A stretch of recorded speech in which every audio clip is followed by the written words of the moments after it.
Welcome, everybody, to the Cincinnati Bengals Weekly Show on the Grooming Crew Sports Network. Cincinnati Bengals Weekly Show is brought to you by Replenishing Care and Technologies. Go check them out at rcandt.com. I am your host for the Bengals Weekly Show, Mike Goodpaster. Right now, I'd like to welcome in my co-host. First up, Ty Robbins. How you doing, Ty? Hey, I'm doing all right, Mike. How are you? This was a hard. I consider it a loss. You could say a tie if you want. There was many times we should have won this game. We need to.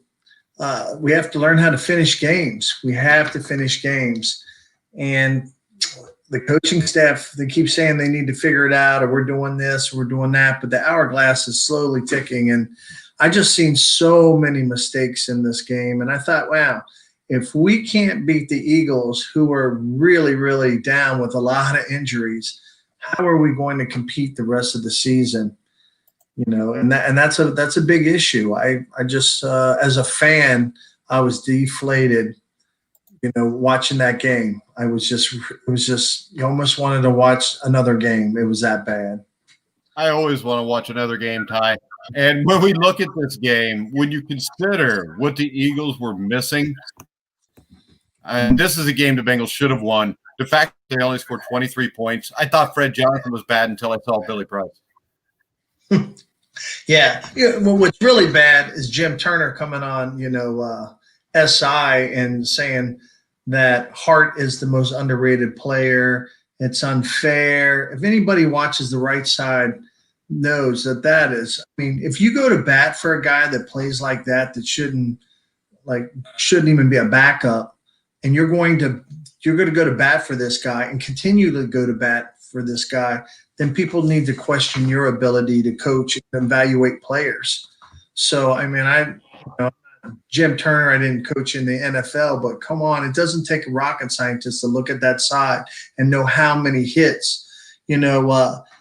Hart's given up 15 pressures, the most in the NFL, and 10 hurries, tied for the NFL. So I think if the fans don't get to Jim Turner, I think Burrow's mother might, if he gets hit one more time like that. Well, actually, Burrow's mother could probably sack Joe if she was lined up against this offensive line, Ty. I mean, this is pathetic. And it's so bad you almost want to laugh at it until you realize you got Joe Burrow there. I mean, how long before he becomes Bengalized? I mean, David Klingler had some resiliency his first 3 or 4 weeks, and then he just got beaten down to the point of giving up. That's what is a history of happening here in Cincinnati, especially since 1991. That's my big concern. You can't have a quarterback in an NFL game getting hit on an average of 18 times a game. I mean, that's over 200 hits in a year. Nobody's going to survive that. No, I agree. I don't know how long he's going to last. I know, he says my game is I come out of the pocket, and some of the coaches were saying, well, we're blocking, but we don't know where Joe is. When you watch other games and other quarterbacks, they don't get touched nearly as much as Joe. And so as a fan, to see him get hit, that he got the guy got penalized on, and just see his head go back, you're like, holy smokes, he can't take any more hits like that and expect to go, the rest of the season. You just can't. Your body can't take that. And they keep saying, well, nothing's off the table. Taylor comes on and goes, nothing's off the table. We're going to try and figure it out. They brought up some people off the practice squad. They're looking at players, but they got to figure it out. And they got to figure it out real soon, because if your quarterback has no faith in the line, how's he ever going to throw deep balls or make those connections or focus on what he has to do when he's worried about getting hit? And Burrow, hats off to him. He's a tough dude. To take a hit like that and come back and just keep continually going down and trying to win games. You've got to protect him. You have to. So I don't know. All right, I still think a lot of this problem's play calling, and to me, it seems like Burrow does best when he's under pressure, and I don't mean pressure from defensive players. I'm talking about when the Bengals go to the 2-minute drill, when they go 4 or 5 wide, they play quickly. And in first quarter drives this season, the Bengals have scored 1 touchdown, 1 field goal, and punted 5 times. Against the Eagles, the first 4 drives ended in punts. while the last 7 drives of late regulation either resulted in a score or the end of the half. In overtime, all the Bengals could do was punt. The Bengals offense, to me, moves best when they play with tempo. And I think this is something to do with Burrow. I think he's a guy that likes to go on the fly. I think he reads defenses really well. And I think the problem here is maybe Zach Taylor doesn't want to risk giving the ball away in a low-stakes scenario. But the problem is, if this team comes out, plays high tempo against the Eagles, I think they win this game by 2 touchdowns. Yeah. I think a lot of his play calling is very conservative, right? He doesn't really take a lot of chances. And that's going to affect you down later on in the game. I think there was a lot of mistakes in this game, whether it was play calling or clock management or, even the kicker. When you kick that at halftime and you kick it out of bounds and you get penalized and they come out to the 40 and they come down and score, that could have cost them the game. Just stupid things like that come down ultimately to coaching. I agree. Coaches have to get their guys ready for Sunday. And I don't know if they're getting these guys ready. Well, the one big positive, defensive line played better. Carlos Dunlap absolutely owned Jason Peters. And it was almost sad to watch Jason Peters play tackle. Jason Peters is a guy that I think could be a Hall of Famer in the near future. And to see him play like that, it reminded me of watching Muhammad Ali fight Larry Holmes in 1980, where he knew what to do. He just couldn't do it anymore. Right. I think Lawson had a great game too, getting after it and putting pressure on. The line's better. And, we don't know what Geno's going to do this week. They say he's now starting to practice, but we don't know if he'll get in. I mean, I think he'll be a difference maker. Logan Wilson had an interception, and now he's out with a concussion. So maybe bring Marcus Bailey up, see what he has. Let's see what bring him up and let's watch him play out of Purdue. I say let's go that route. I think another bright spot was wide receiver. You saw Auden Tate get in, made a play or two. Actually, John Ross was a healthy scratch. Tyler Boyd was force-fed the ball. He continues to be the Bengals' number 1 receiver. A.J. Green, though, to me, he's not your number 1 guy anymore. And right now, that big contract looks really stupid, guy. Right. I liked the decision that they made where you set Ross out. When you coach, it's about production. Who's producing for you, right? And John Ross hasn't proven so far that he's the guy that should be out there. I thought Tate, given the chance, he had that big catch. T. Higgins played really well. I think he's only get better and better. They need to get Erickson more into the game. He's a proven hands, but Boyd has proven to be like, hey, I'm your guy. I'm your go-to guy. When, third down, I'm going to be open. Look for me. And so he's proven, I think he had 124 yards or something like that he's your go-to guy. So if these guys could block. T. Higgins played well. T. Higgins had 2 touchdown receptions. Right. So, I mean, he's starting to get comfortable. And I think without the preseason games, now they're starting to get warmed up that the offense, hopefully they'll take some shots down the field. And I think T. Higgins could be one of those guys that are going to get open. And I like to see Tate used more in the red zone, but maybe more play action plays or something where we can start to get these guys open and get the offense back on their, heels. I would like to see Tate just used. And the other problem here is Alex Erickson. How many times do you feel a punt inside the 10 before the coach says something to you? I don't know. I don't know. I keep waiting for Wilson to have a big breakout. When you're talking about special teams, I think he's gonna break one open. So Erickson, I like Erickson. If you know how to use these guys right, they're game changers. Look at Burkhead. Burkhead was my dude when he was here. Marvin never really used him. His last game, he had 100 yards, and then he goes to a coaching staff that knows how to coach. Look kind of year he had, kind of game he had last week.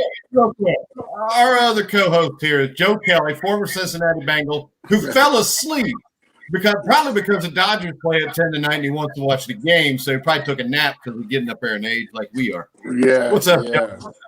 Yeah, What's up, I was. I was prepping for. I have a doubleheader. I have my Lakers playing tonight, and I got my Dodgers. So I figured I'd take a nap at about 8 o'clock, and I woke up and like, oh, it's 9:07. But what's up, fellas? You didn't miss much, Joe. You didn't miss much. You didn't miss much. It's the same show, different week, Joe. Oh man, it's amazing. It's amazing that we looked as bad as we did on Sunday. I think, and I can imagine that we would look worse than we were last year. And when I looked at Philly and the fact that they had so many players hurt, and this was a game that there's no way that to salvage the season, the Bengals would have had to win this. And in the end, they found a way to give up the game. The defense showed our holes in the defense, and like we all said, our offensive line is atrocious. I think what they ended up with 9 sacks. I don't know. I stopped counting at 7. It was only 8, Joe. Don't It was embellish 8. Yeah. So he only got hit 18 times, Joe. It's not that bad to get hit 18 times in an NFL football game as a quarterback, is it? And poor Joe, man. Poor Joe. Because I think every Bengal fan sees this kid, and this kid is special. This is the NFL. There's no way that kid is going to be able to survive 16 games getting hit like that. He is young. He's tough. You see, he has a toughness to himself. But I can't see him lasting 16 weeks getting beat up like this. It just didn't. Every ounce of my fiber that I'm looking and I'm hoping that there's a ray of light, and somehow we're going to change, and somehow we're going to be better than we are. You look at besides Joe, and obviously there's some other guys, Tyler Boyd, but it's I don't see this season getting any better, and I know that's a lot to say. We have 13 games, but to tie a Philly team that was playing with practice squad guys, and guys that were hurt. It didn't, wherever I tried to find something positive besides Joe Burrows, a couple other guys, it was hard to watch. Yeah, and I will say this, though. I do think, in the Gaither guy and Logan Wilson, I think we see 2 guys that do have a future at linebacker, which is huge. Yeah. You know what? I was going to get to that. He's starting to look. I was saying, we talked about it last week, Ty, how hoping that one of those linebackers will pop out. One of those linebackers will start playing like they belong in the NFL. And he had, in my opinion, he was the brightest spot, especially as far as those linebackers. I seen him make some good reads, good plays. I seen him go sideline to sideline. Obviously, there was a lot of plays that he studied some film, and he gets this elevation of the NFL. He gets acclimated to the speed and the nuances of the game. I think he's 55. He showed some promise. He's out this week with a concussion. Well, of course he is. Oh my God, are you serious? So I just read that today that he was going to be out for concussion protocol. So what about Marcus Bailey coming in and filling that and see what he's got? It's I don't know. I mean, I don't think Marcus Bailey is going to salvage our season. No. I mean, fill the shoes for this week and just see what he's got.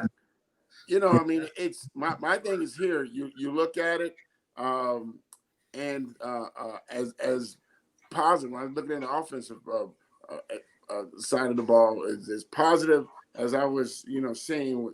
Jonah Williams was looking.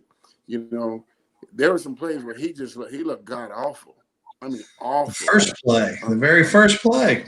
Yeah, and it's we went to the waiver wire. I think we signed 2 guys this week, but I don't know. It's sad, and I think it's unfortunate for Bengal Nation, and we knew last year. At the end of last year, we knew coming this year that you had to get some NFL caliber type offensive linemen, and as soon as they signed 68 to that 3-year deal, that was, if you knew football, that was the most improbable. Why would they do that? And you're looking at what they can possibly have gotten from for an AJ Green. I mean, you look at AJ Green. You're talking about the most tradable, as far as what we have, that we could have got something, and the way they're using them, I mean, it's not. He's whether or not, I still think he's still a great wide receiver, but our offense, if you look at the scheme, we're not going downfield. We're not going downfield enough, and that was part of his game. Opening up, stretching the field.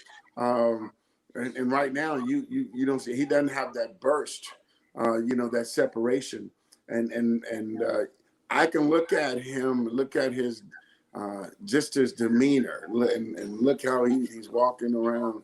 That being who he is, and playing in the NFL and seeing a guy like that, even though he's not a guy, he's not going to be a disruptor, But I can look at his body language, and I can see what they're doing with Boyd, what they're trying to do with Higgins, and a guy like him wants the ball. He wants to be targeted, 12, 13 times, and I don't see that. I don't see him, being an integral part of our offense right now, and we just man, we need help. It's SOS. How about this, Joe? When you look at franchises that are well run, if you look at what the Colts did to become a playoff team a couple of years ago, then they lose Andrew Luck. But you look what the 49ers did. They go out and they draft defensive linemen, they draft offensive linemen. The Cincinnati Bengals are in love with picking wide receivers and corners. You don't win Super Bowls with wide receivers and corners. You win it up front. Football's still about blocking and tackling. And for some reason, the Bengals do not place an importance on those aspects of football. And it's really mind-boggling that this has went on in this organization since 1991. Yeah, it's you see the moves that they made, and you see how an organization, like you said, you look at San Francisco, and San Francisco was awful. A couple of years ago, they were awful. They looked horrible, and you see, but you've seen the development. You've seen what they were trying to put together, and like you said, you see that the teams that are up there, the teams that are competitive. They are starting. It's still football. Football is still won in the trenches, and if you can't win in the trenches, you're going to have problems in this league. And the teams that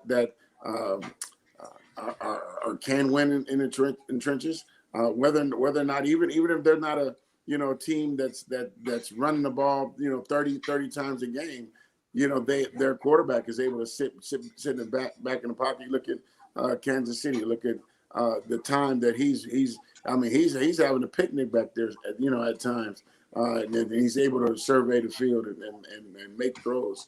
And if you could imagine Joe Burrow's even right now in the stage of where he is in his career, having the time just to go through a progression, one time, what this kid can possibly do, and then you throw in a Mixon having the ability to take a handoff and not get hit before he gets to the line of scrimmage. What that could possibly do in the receiver core, how those things can open up. But I just don't see it. I was, Ty, I was hoping, but this week I just had to, sit down and come to a realization that, hey man, we might not win a game. We look that bad. Joe, setting back as a fan last week, we're like, oh yeah, we're going with this game. We're gonna beat Philly. Philly has. I never said that. You didn't say that, but me and Joe said that. Because every year, well, at least for the last 2 years, me and Joe have been pretty optimistic about the team going out. You see the talent. They have talent. They just aren't utilizing their talent, whether the play calling's very conservative or the constant mistakes. And then you have people that say, well, or coaches that acknowledge that and they go, well, we just got to get better. We got to get better. Well, sometimes you just have to get in someone's ass, right? Sometimes you have to hold them accountable. I saw an old clip on Facebook about Zimmerman, and he's getting in somebody, and why our defense is really good because, hey, you got to hold people accountable for the mistakes that they make. And so it just that game deflated me so bad, Joe. Seeing like I go at halftime, I'm like, yeah, we're gonna go in, we're gonna be up, and then kick the ball out, bring it to the 40. They come down, they score. You're like, and then they get the ball at the second half, and Taylor's like, well, we got to find somebody that wins the toss.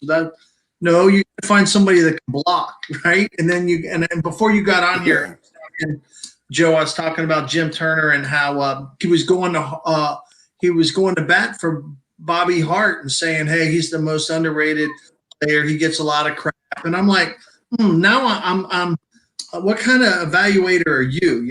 Are you the guy to lead this, the line to get Joe Burrow where he needs to go? Because, obviously Mixon can't get, 3 yards out of the backfield before he gets hit. And was running for his life every other play, and you're going to go to bat and give this guy a 3-year contract, and then say that. We just got some issues. I don't know how you fix it. I think if you look at almost every great team in NFL history, the one common denominator, other than the quarterback and the great head coach, was they had a great offensive line coach. And I don't think it's any coincidence that the Bengals won their last game in the playoffs when Jim McNally was here. They've had nobody since. You had the one guy from Dallas for a year, and he got the hell out of here. But I think the difference between college football and professional football is you got to be able to kick step. You got to be able to have some leverage. You can't lean your shoulders. All of these guys lean their shoulders. They don't know what the hell they're doing. And if you look at the Pittsburgh Steelers, they drafted DeCastro. They got in Villanueva, and these were guys that were not considered elite linemen. Well, DeCastro was, but he was the first year. They've changed the offensive line coach there, and all of a sudden, all 5 of their guys are damn near Pro Bowlers. So I think a lot of this is coaching. Jim Turner is there because he was friends with Zach Taylor. And the problem in the NFL is probably 80% of the coaching hires in the NFL are nepotism or somebody's friends. And it's absolutely sickening. When people tell me, well, he knows what he's doing, he's an NFL coach, that just means he knew the right person. It's like Katie Sowers with the San Francisco 49ers. Anybody think Katie Sowers know anything about football? I mean, she never played it. She was a running back coach for an indoor team. She don't know shit. She got the job because she's a woman. And half of these guys, Jeff Fisher, remember, he'd always roll with his son as a coach. His son didn't know shit. So he was just like his dad. So, I mean, this is just frustrating.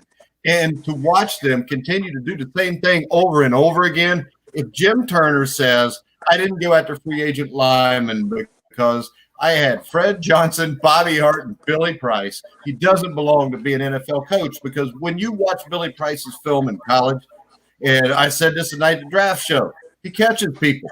He doesn't block. He's not an aggressive blocker. You can't have a center that's not aggressive, because he's going to get his ass kicked. He got his ass kicked. Now he's a guard. Problem is, you can't have a guard that's not aggressive. And he's getting his ass kicked again. And they refuse to change this. And the thing is, they had an entire offseason to address this, and they didn't. That falls directly on the coaching staff in the front office. Duke Tobin's ass should be run out of town. Zach Taylor should be with him. The entire coaching staff should go, but it won't happen because we talked about it. I think there could be up to 10 new coaching jobs open after this year. If you're Eric Bieniemy, why on God's green earth would you want to come coach the Cincinnati Bengals?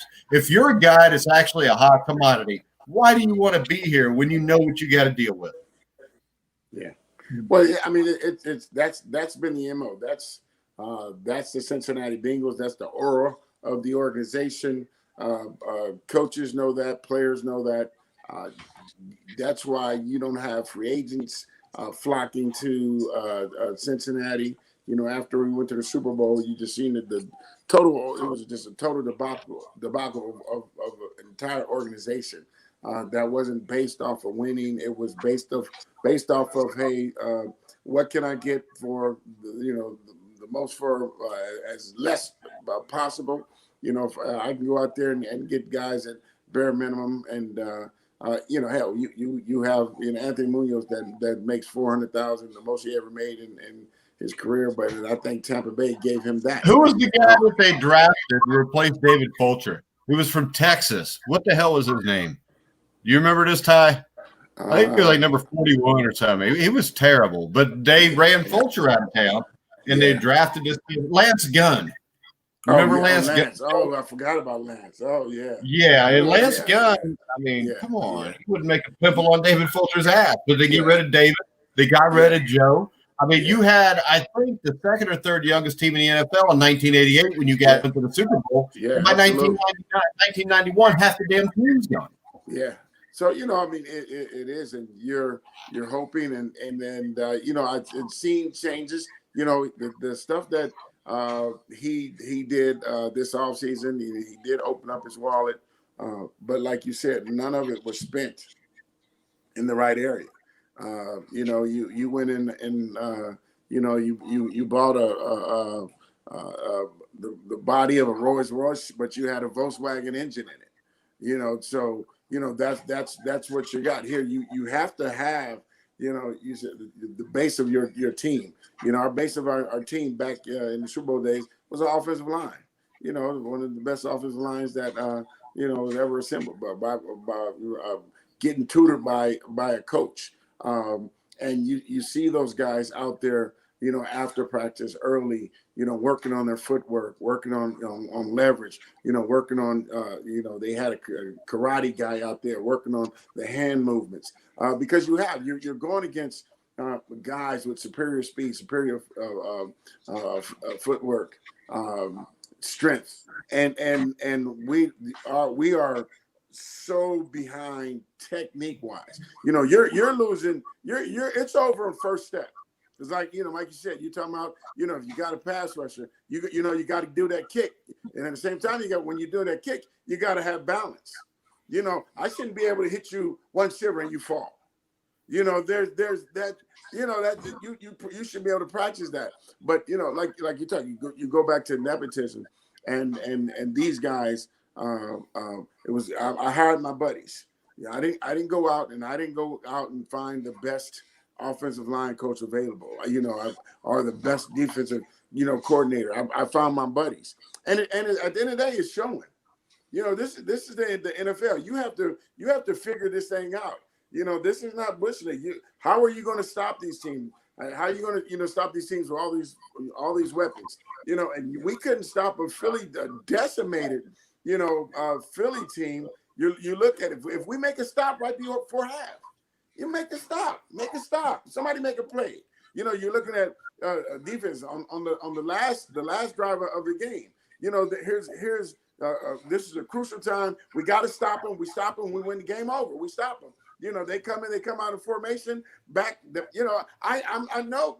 Doug looked at it and said, well, hey, if they come out in this, with that defensive end is going to have to cover our back based on what they're doing. So you got this crucial time now. You got 96 running after a running back. That happened more than once in the game too.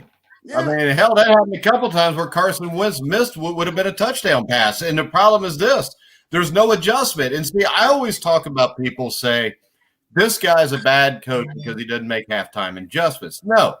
The point of being a really good coach is being able to make adjustments on the fly during the game. Yeah. And, they don't make them in halftime. But the big thing is, can you adjust, late first quarter when everything you worked on comes out and it works? You have a plan B. Do you know what the other team can do to shut you down? And the key to being a good coach is this. If I draw up a game plan to win a game, I'm also going to look at this. If I'm drawing up the offense, I'm going to draw up the defense that I think that would stop me. Okay, once I've got that, I'm going to come up with a plan B that if they do this, I'm going to do that. And the problem is that doesn't happen here. Yeah.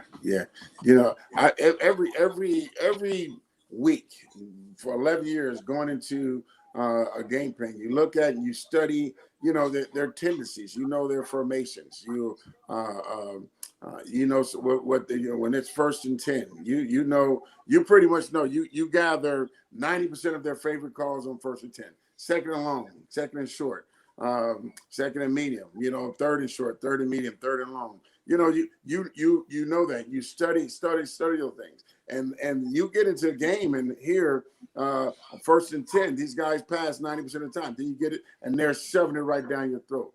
Hey, so as obvious they studied us, so they knew what we were trying to do. So they attacked us, and we had to make adjustments. You come into the sideline and we're talking. Well, head coach, they're doing this. The same thing we were working on.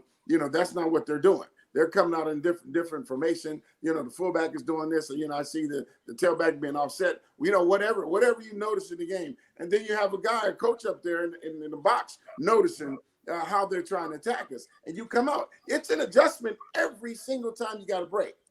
Between you go out, they punt the ball, you come back in. Even if you stop them, they a good coach is always going to try to attack you. Because here I got my offense, I got my scheme, so I'm coming at you, and then what I'm doing is not working. So they're just not going to sit there and still try to continue to do the same stuff that you're stopping. So they're adjusting. Good coaches now, and the teams that don't, here this is all they have. They may have guys hurt, so they don't have. They have a young quarterback. They can't put in their their whole package, so they're limited to what they can do. And that happens. You have games like that. But then majority of games, you're making adjustments. It's 4th quarter, and they're well, I didn't see this. I didn't see that, coach. Here, well, okay, watch this. Watch the tight end. If the tight end does this, and you're making adjustments. You have your game plan, but 90% of the game plans, that's you have that on paper. But once you get out there on Sunday, things change always. And you can see calls that we're making offensively, calls we're making defensively. We don't have the personnel to do. We should make those type of calls. And a lot of times we're beat by alignment. The one play where they beat Carlos out of the back, we're beat by alignment. How that was. Adjustment. Boom, they're coming. That back he's gonna beat him. He's gonna beat him 99% of the time. Just some of the calls. DBs. Being in the wrong position. The blown coverage at the end of the first half. Yes. So I don't know, a lot of times, you have the coaches, they have egos, and they you have the I call the Pete Carroll, the infamous Pete Carroll moment. 1st and goal at the half-inch line, and you're gonna throw the ball. You got the beast, you got the beast in the backfield, and you try to outsmart. And a lot of times guys get out there, and coaches, you're trying to, I'm going to outwit that guy. I'm going to show him, we can do this. And all 11 of your players are confused. And you see that. And you see that, when we're out of place, and we're getting beaten in certain coverages, certain areas, crossing routes, they find a way to attack us, and we don't make those changes. And it's because Philly is not a really good. Philly is not a good team right now. But they could they be a better team midway through the season? Yes, I think they have more potential than we have. Well, yeah, because they got Doug Peterson. Yeah, yeah, yeah. I mean, that's it. I mean, I don't expect that they're going to get worse. And this week, the Bengals will play the Jacksonville Jaguars in front of 6,000 fans. So this is going to be like a normal home game. So when we look at this time, Bengals, Jaguars, who you picked and why? Well, as I sat on the couch watching the end of the Eagles game, I thought about this a lot. To be honest with you, I thought we were going to come out being 2-2. We lose our first two. We beat the Eagles. We can beat Jacksonville. But after watching them play and giving up points at the end and not finishing games and knowing that the Eagles were so down with players in Jacksonville, they didn't play Miami well, but they played the Colts well. You know what I mean? So I don't know if they can win this game. I really don't, unless I'm to the point where I'd rather see Alex Redmond come in and play guard and see what he can do. At least he's mean enough he's always offside or he gets, penalties, but at least he's good. At least going to block somebody. Yeah. So I don't know. I really thought that Joe Mixon would have a game last week. I really thought he was going to get up and be ticked off with last week and get in their ass and say, hey, we got to, I got to get some runs here. And yet I felt like they didn't even utilize him to the best of his ability out of the backfield. So I don't know. I'm thinking Jacksonville 21, Bengals 16. All right, Joe. I'm when I'm looking at this, and Jacksonville, I can never root for a Washington State Cougar, and that's who's at the helms of Jacksonville, Minshaw. But as much as I despise any Washington State Cougar, I can't see us. Because of in the trenches, we're not good. We're not a tough football team. We're at every position on the offensive line. We are. It's not like we're even losing a battle here and there, which happens. And even when you lose battles, you lose, and there's some you got had a little stand still, and here the guy did a great move. He did a Reggie Wright hump move. Caught you off guard. We're getting just annihilated. We're getting pushed in the backfield. We're running a dive. And you have our and all of our interior center, both guards, they're getting pushed. They're 2 yards in the backfield, getting pushed. So when you see a team that is that weak, Jacksonville's they're looking at the film, and they're going to come at us the same way these other teams are coming at us. If they can contain Joe, keep him in the pocket, they can be successful against our offense. Defensively, we can't stop anybody. I'm trying to see. Is Gino going to play this week? He is questionable. It's still that means he's not. He's still not healthy. And it's sad. Even with Gino back, I'm just questioning how tough we're going to be, even with him being back. We have to find an identity, man. And right now we don't have one. We're not a tough team. We're not a tough organization, and we damn sure don't have tough coaches. And they can say how we had this talk in the locker room, but it doesn't go on the field. You don't see guys flying to the ball. You don't. When you have a team and every tackle there's one guy there and maybe two guys there. Hell, it's 11 people. Get to the ball. Let's fly around. I don't see. You don't see a lineman running down the field and picking Joe Mixon up after he ran for 7 yards. It's you guys. When you look at their demeanor, they're playing defeated. You know, because you know you're going to lose. You know something's going to happen that you're not going to play well enough to lose. And this game, like I said, at this usually in NFL as a team, teams are not usually beat up physically like we're getting beat up on both sides of the ball. You know, it's very seldom that I can look at a game and just say, man, we are getting our ass kicked all over the field. That's hard to say because this is NFL, you know, and it's supposed to be NFL, you know, quality guys, and you have some guy that's fighting guys that are fighting back. And I mean, you know, I don't see it. I don't see the fight. So they definitely have to show me something different. I don't think there's anything that this coaching staff can do defensively, head coach that will make me or convince me that they deserve to be coaching at this level right now. All right. So you're both picking the Bengals to lose. I can tell you this. I think if the Bengals ever win a game, it'll be this one. And the reason I say that is Jacksonville has the worst pass rush in the NFL. And they don't really have a running game. But, and the big but here is, when I watched their first 3 games, there was not a lack of effort. They weren't getting physically manhandled. They beat a good Colts team. They almost beat Tennessee in Tennessee.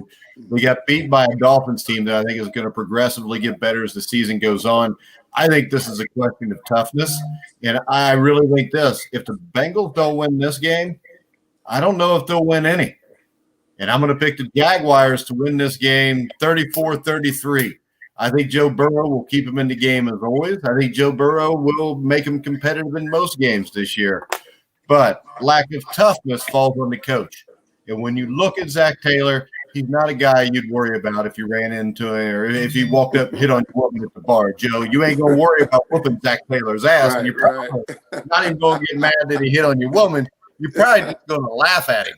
And then your woman's going to whip his ass. So that is the way I would look at Zach Taylor. He's a candy ass. He's got a bunch of drunken idiots as assistant coaches. And, you know, I did tell you about the golf outing. I got to be around them, didn't I, Joe? Because that was a joke. I missed it. No, they're not the best people in the world. Let's put it that way. And I think if your character counts, they're going to get their asses fired soon. Let's just hope Mike Brown can bring somebody in to get the job done. But I actually give the Bengals a shot. But it's really, really tempting when you look at a point spread and see that the Bengals are favored by 3.5, Joe. I seen that, but almost makes you want to bet your house. Yeah, but you know, I seen when I'm looking at Philly, because Philly, I think Jacksonville will beat Philly right now. You know, yeah, I think they would too. Yeah, so I'm looking at the thing is trying to look at areas that we could attack Philly in. You know, defensively, things that we could have. Well, how about this, Joe? They don't have a Fletcher Cox. And Philly did have a couple guys that could get after the passer. I don't know what Jacksonville does. And if they don't, if Joe Burrow has time, the Bengals are going to score a lot of points. But I still think this is a little Cincinnati mentality, no matter what the sport is anymore. You know, you watch the Rose today, you know, leave 20 runners on base, leave base floating back-to-back innings. They had a chance. Today. It just seems like it's never destined to be. You know, Kenyon Martin breaks his leg. Xavier be hot as hell, make it to the Elite Eight, then they can't make a shot. So I think we're just snake bitten, Ty, and I think it's your fault. Could be. You're too positive, Ty. We all need to be negative. There's no reason to be positive. I thought, well, you know, I'm always saying they're going to win. I'm going to take a different approach this week. I think if I bet against them and someone hears this, they'll be like, hey, Robbins said that we can't win. Let's go out and win this. So that's what I'm hoping for. That's probably what's going to happen, Ty. Hey, so did we make any changes on offensive line? No, none that I've seen, but they said that they wouldn't make those decisions till Wednesday or Thursday. Because they're going to try out some people. Yeah. You know, let's see if John Ross could play guard. You could use him. You know, he's quick as hell. Maybe get out and block somebody. How could he do any worse? You know, hell no. Take one of the tight ends and put one of the tight ends at offensive tackle. Well, I think they only got 2 of them now, Joe. I know, man. It's tough, man, and it's unfortunate because you know I'm gonna, you know, we're gonna be there Sunday, man, and we're gonna be rooting the Bengals on. But my wife, she comes down here. Now, how do you get one of those 6,000 tickets, Joe? Who you know? Tell them, Joe. It's who you know, baby. It's who you know. It's who you know. But Joe, I know you. Ty knows you. We don't got a ticket. Yeah, you wouldn't even want to go, man. No, I wouldn't, Joe. I really wouldn't. I got a new 65-inch colored TV, so I'm good. Right. Joe, I rolled my tickets over. I was smart. I'm going to roll it over until next year. Wait a second. Ty, the only way you could talk about Bengal season tickets and tell me you did something smart is when you tell me what year you gave them up. No, never. I'm a Bengal fan. Hopefully we roll over and then we get an offensive and defensive lineman and just. So your tickets mirror the team, right? Your tickets roll over. Yeah. And see, Ty's supposed to be the comedian. He actually performed at the Funny Bone a few times. Oh, yeah. All right. Okay. Yeah, but my wife said I had to have a part-time job, so I didn't look good in a Hobby Lobby apron, so I get out and make some jokes. Yeah. All right, guys. We're going to go ahead and wrap it up so Joe can watch the NBA Finals. Ty can go to sleep, and I can take my wife to groceries. All right, we're going to wrap it up. We will be back next Wednesday. Make sure you check out all of our shows on iHeartRadio, iTunes, TuneIn, Spreaker, Stitcher, Spotify, wherever you find. Or where the hell? I don't even know what I say at the end of the show. I'm so pissed off. But Bobby Hart, if you're out there, you get a hold of me. I'll give you Ty Robbins' address and phone number. That's all right. Get up because you can run right by him. Yeah. Not running. If he calls you Ty, just call me. I'm not afraid of Bobby Hart. I don't think Ty's afraid of Bobby Hart. Ty was a wrestler. He'll just wrestle him to the ground and beat his ass. Yeah. I'm in pretty good shape, man. That's all I'm going to say. Yeah. All right, guys, we're going to wrap it up. So for Joe Kelly, Ty Robbins, I'm Mike Goodpaster. You've been listening and watching to The Grueling Truth, where the legends speak. Yeah.